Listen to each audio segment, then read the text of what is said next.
The wind did not whisper that night. It howled through narrow paths and broken rooftops. It rushed like a trapped beast, clawing at doors, rattling shutters, shaking trees to their roots. The sky split open with every crack of lightning, the rain hammering down like war drums against the earth. Something moved with the storm. Something unseen, unheard, yet felt in every breath, in every shiver down the spine. Then came the wail, not the wind, not the rain, but a voice, a sharp, hollow, stretching through the dark like fingers grasping for something long lost. It curled through doorways, twisted through trees, seeped into bones. Mothers clutched their children. Elders sat motionless, their eyes dark with knowing. The wind doesn't call your name, a voice whispered another cry. Louder. Closer. A name. Carried in the storm. Nyah. The firelight flickered as the storyteller struck his staff against the ground. His voice, steady as stone, cut through the storm. Spirits walk when their souls are restless. Beware what calls in the night. The hush deepened. A young man stepped forward, his torch lifting against the wind. His heart pounded as he peered into the ruins beyond the river, the place no one dared go after nightfall. Then, a shadow moved. The torch wavered, its light catching something beyond the jagged stones. A figure emerged, slow, deliberate. The storm bent around her, rain washing over tattered garments. Gasps rippled through the crowd. A woman stood before them, drenched but unbroken. A ghost. A memory. A name long buried yet never forgotten. The whispers spread like wildfire. The princess, the lost one. Nyah. She did not speak. The night had changed. The past had returned. And it was not finished yet. Eyes widened. Hands clutched mouths. The whisper spread like wildfire, passing from one trembling voice to another. The princess, the lost one, Nyah. The woman did not speak. Some fell to their knees, heads bowed, tears spilling from eyes that had long forgotten hope. Others stepped back, gripping charms, fingers twisting in silent prayers. A few shivered, their voices sharp with doubt. She died 10 years ago. This is a trick. A curse. The wind pressed against them, the storm roaring in their ears.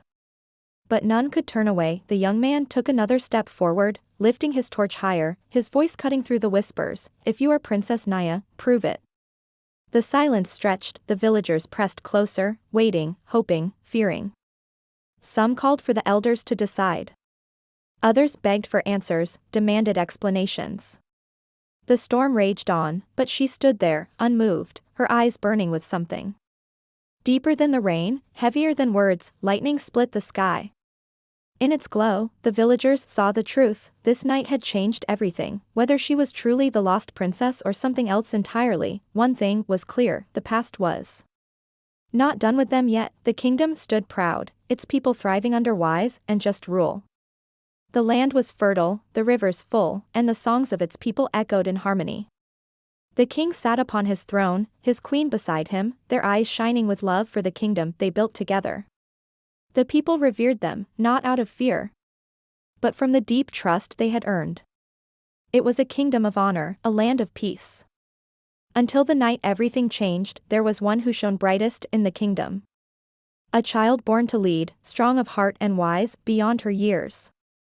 The people called her their guiding star, the jewel of Zubari. She stood tall, her spirit unshaken, her voice steady. She carried the weight of the future with grace, for she was destined to rule. The people believed in her, and she believed in them. But fate had other plans. The whispers began in the dark. Promises made in secrecy, hands exchanging more than words. On the eve of celebration, when drums beat and voices rose in joy, something else moved in the shadows. A trusted hand turned traitor, slipping past the guards, vanishing before the moon could catch him. And when the sun rose, the princess was gone. The river roared, swollen from the night's storm. Along its edge, something glinted in the morning light. A crown, its jewels dull, half buried in the wet earth. The people wept, their cries rising like the wind.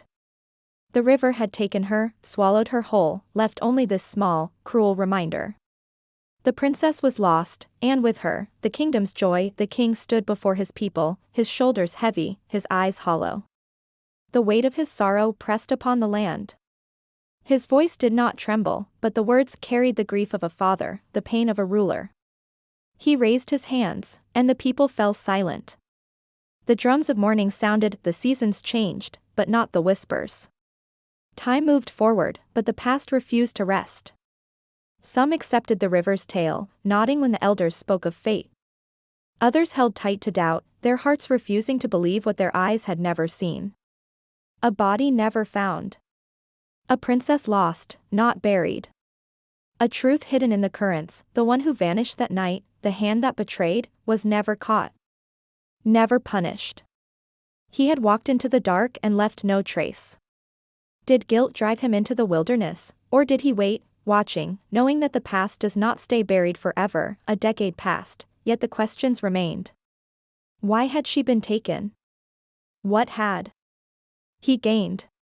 Did he act alone, or was there another who had watched in silence, letting the river take the blame? The past whispered from the shadows, waiting. Waiting to return. A hush settled over the village. The fire crackled, casting flickering shadows over the faces of those gathered. The wind carried whispers, fear pressing against every heart. The woman stood tall, drenched in the night's storm, her breath steady, her eyes unshaken. I have returned to reclaim what was stolen. Gasps rippled through the crowd. Some stepped back, clutching their garments, their eyes darting between the woman and the elders. Others bowed, dropping to their knees, hands pressed to the earth in reverence. The village had mourned her, buried her name with sorrow, but now she stood before them, unbroken. She is blessed, murmured a voice. The ancestors have brought her back. This is no blessing, came another, sharper with doubt. No one returns from the dead. Murmurs thickened, uncertainty filling the spaces between them. Some whispered of witchcraft, others of curses. The night had been restless, the storm unnatural. A sign. A warning. A young man stepped forward, eyes sharp, voice firm. If you are truly Nyah, prove it.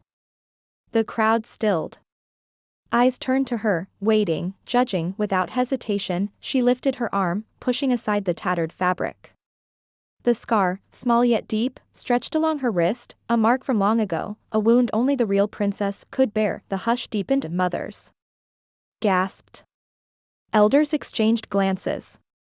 Children clung to their parents, wide-eyed as she spoke, her voice like the steady beat of a drum. She spoke of the palace gardens, where she once played beneath the great baobab tree. She spoke of the secret door behind the council chambers, known only to the royal bloodline. She spoke of Jafari's betrayal, the night the kingdom lost its future. A silence heavier than the storm settled over the village. The past was not forgotten. A dagger in the dark, footsteps too quiet to be heard. A traitor's breath quickening. As he moved closer, blade raised.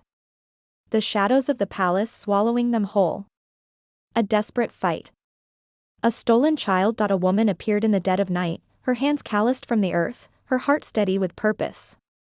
She wrapped the child in cloth, whispered words of fate, and disappeared into the wilderness. Seasons passed. The child grew. She learned to fight, to listen, to wait.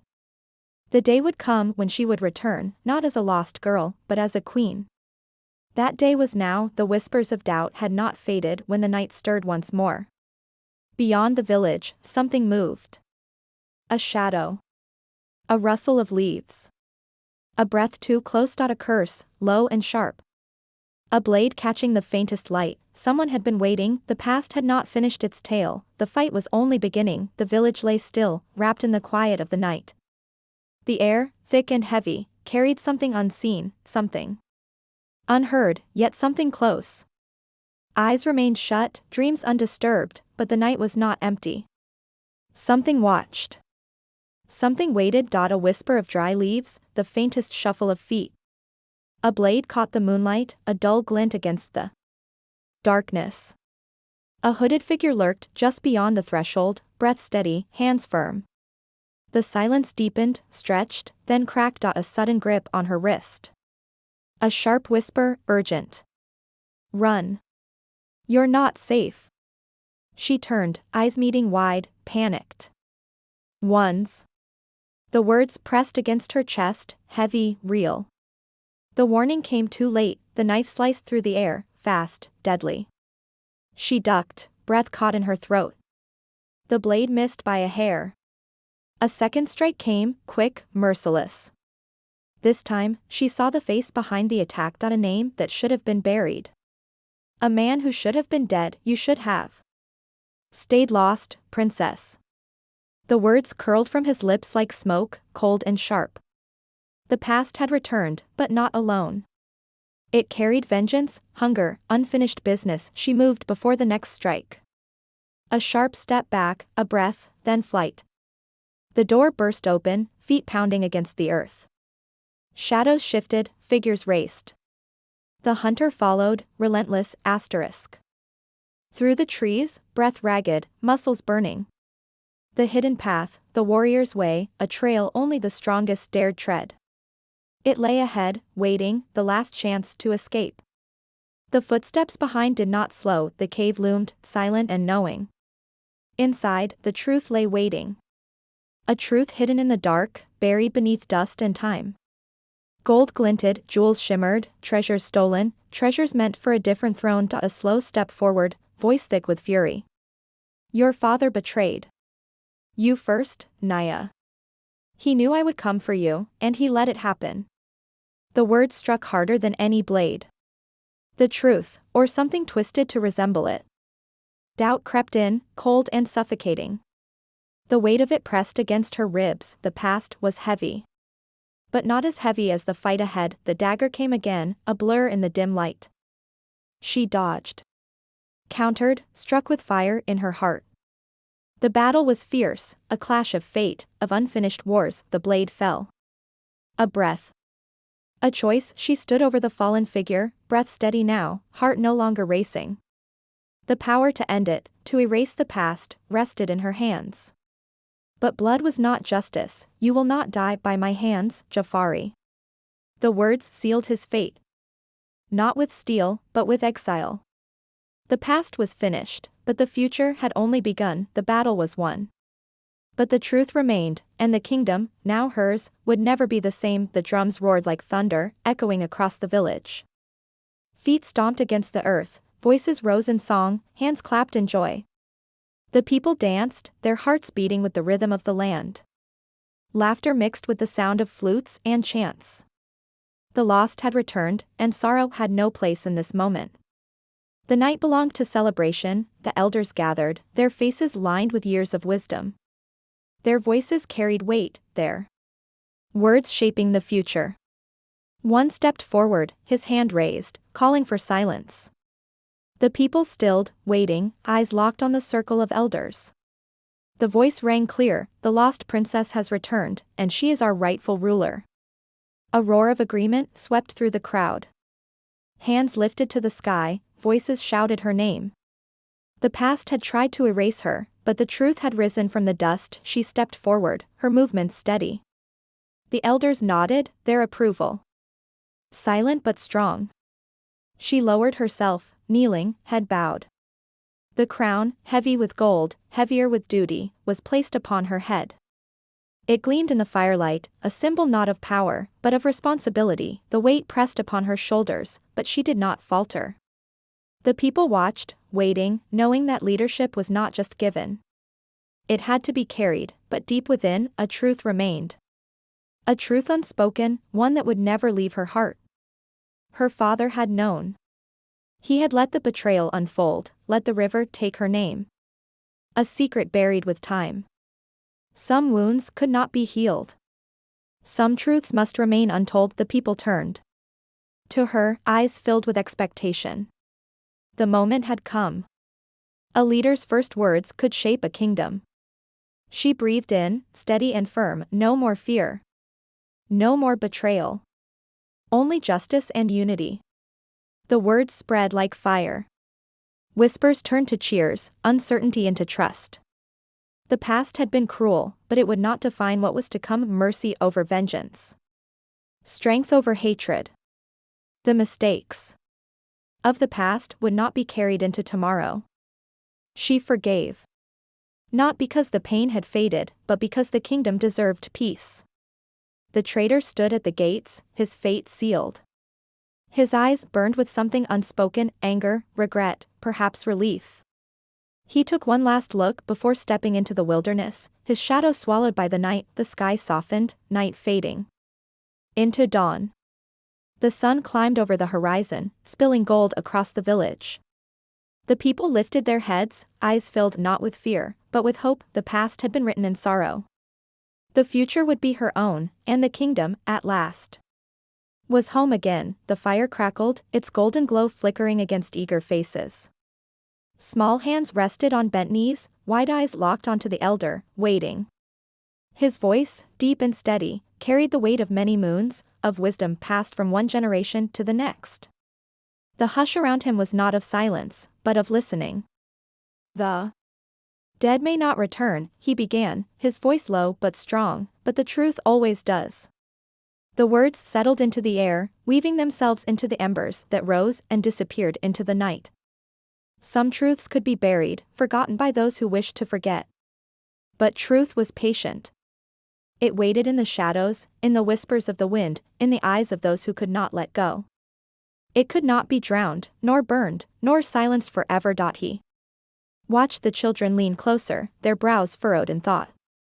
His gaze drifted beyond them, to those who stood at a distance, listening even when they pretended not to.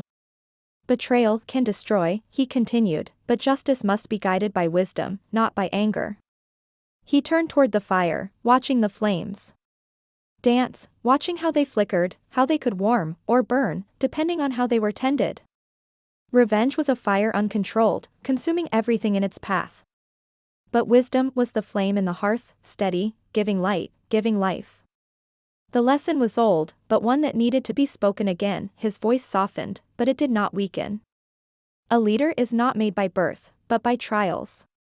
The past had been harsh, cruel in its lessons. But suffering was a teacher, and those who listened learned its truths. He looked toward the queen, standing tall, carrying the weight of what had been, yet walking forward with what would be. She had endured, not because she was meant to rule, but because she had chosen to. She moved through her people, her steps firm, her gaze steady. Laughter drifted through the air, hammering echoed in the distance, homes were being rebuilt, walls no longer holding fear but sheltering hope. Children ran, feet light against the earth. Eyes that once held doubt now shone with something stronger, trust. The past had been dark, but the future glowed with something new. The kingdom had not only been reclaimed, it had been reborn. The weight of vengeance had been cast away, and in its place, peace had taken root. She turned, her eyes finding the one who had stood by her, through the storms, through the trials. Her voice did not waver. I did not return to take vengeance. I returned to lead. The sun dipped low, casting long shadows, stretching the light over the land. The night would come, but it would not bring fear. It would bring rest. And when the dawn rose again, it would rise on a new kingdom. The past was over. The future had begun.